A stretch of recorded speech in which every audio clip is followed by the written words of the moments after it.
هلا، اليوم جيتكم عجينة البورك وعمل البورك بأسهل طريقة. مكونات 3 مكونات بس. يعني المي. عجينة البورك نفس يعني عجينة الكاهي، نفس الشي. اكو يسووها بالطاوة خفيفة بالطاوة، اكو اني بهاي طريقتي عندي اسهل حتى تصير تكون مقرمشة، ويضيفولها نشا. اني ما اضيف لها الطحين بهذا الشكل تقرمش من فوق، تكون مقرمشة وداخلها يكون لين. بدينا هنا شفتوا عندنا كلاص المي، اللي يحب يحط الطحين وبعدين يحط المي بالتدرج، او تحطون كلاص المي وهنا كلاصين ونص طحين صفر.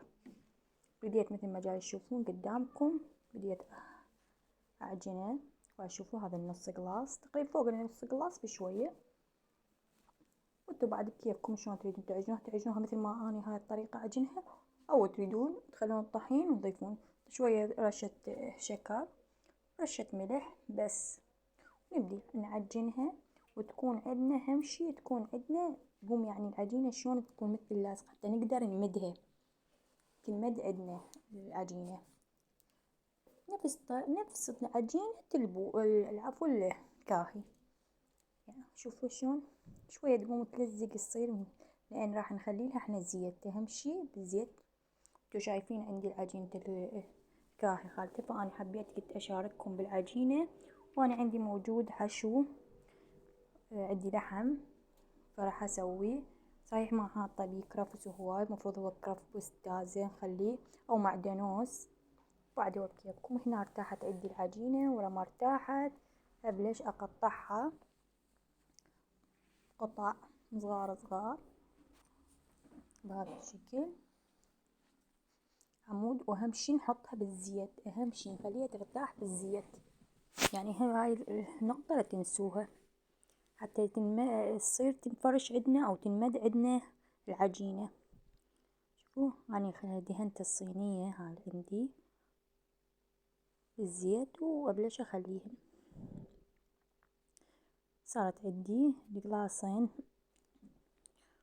ونص الطحين، لاني شنو نقول او ما اعرف بعد شو تقولون. مهم 5 قطع، وخليهم يرتاحون فد ربع ساعة. كل ما ارتاحوا كل ما احسن. اهم شي هاي الزيت نخليه فوقها بهذا الشكل. اهم شي نغطيه باي شي، بكيس لايلون، بخاول المطبخ نظيف عندكم تغطوه بعد بكيفكم. هاي هنا ورا ربع ساعة راح ابدي افرش العجينة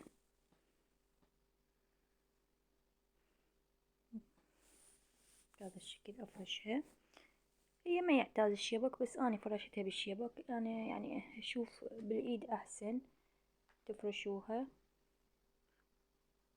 بهاي الشكل. انا راح صحيح استخدم الشبك، اللي ما عنده شبك عادي، مو الا الشبك، مو الا ضروري الشبك.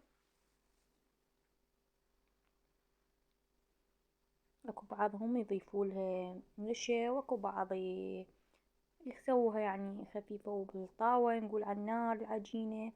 أنا استخدمها بهاي الطريقة، ما لا بالطاوة ولا اضيف لها نشا.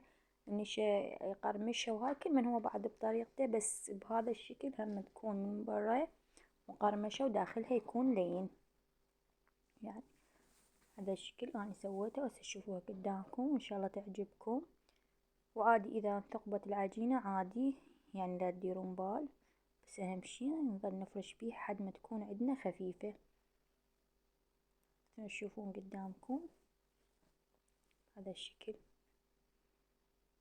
ولو جاي اتأخر اعذروني، جاي اتأخر عليكم بالفيديوهات، بس اني اي فيديو شاركه وياكم، او نقول اي شغلة اسويها شاركها وياكم.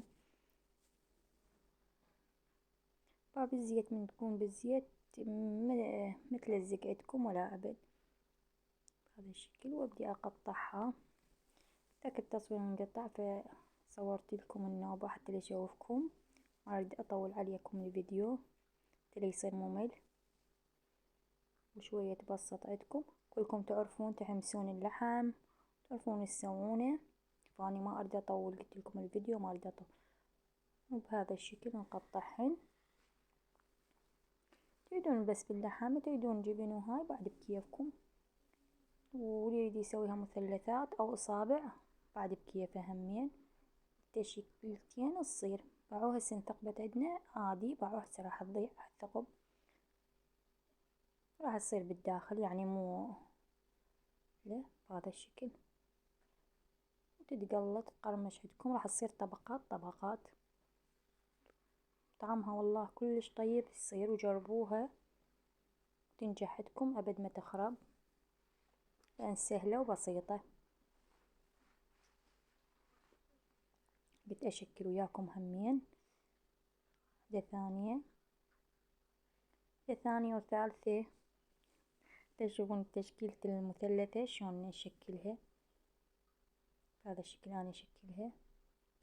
وأني صراحة من عشاق البورق العفو، بالي راح على اللحم بعجين إن شاء الله. هم إذا سويت لحم بعجين هم أشارككم إن شاء الله بيه.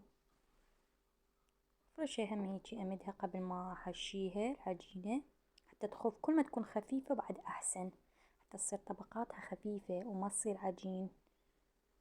فأنا حاطة هسه كرفس، هذا صراحة اللحم زاد عندي من سويت كبة زاد عندي، فقلت شو أسوي، سويت استفادت منه بهذا الشي بالبورق.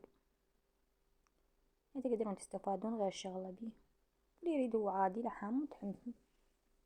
وسويت بعضها عندي جبن، وهاي هناك نحمل الزيت وننتبه نظل نقلب بيها عمود حتى شنو نقلبها ونقلبها يستوي داخلها زين، طبقات العجين تستوي. شوف هذا الشكل لحد ما يصير تاخذ اللون الذهبي، تقرمش من برا في المقرمشة هذا الشكل. جربوها وقولولي إذا تنجح وياكم، وماكو ما تنجح وياكم، تنجح وياكم مستحيل ما تنجح، ماكو شي صعب.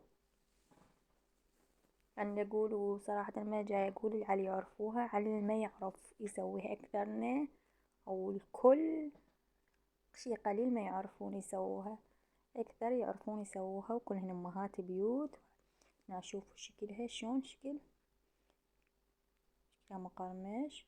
راح أشوفكم الداخل مالتهم واللحم الجبن، شوفوا داخلها شلون لين الحشوة مالتها. هذا طلع لكم هنا الجبن، شوفوا الجبن والله طعمها كلش طيب. أتمنى انتو يمي وتذوقون الطعم، وإن شاء الله تعجبكم، وتنسوني باللايك. باي.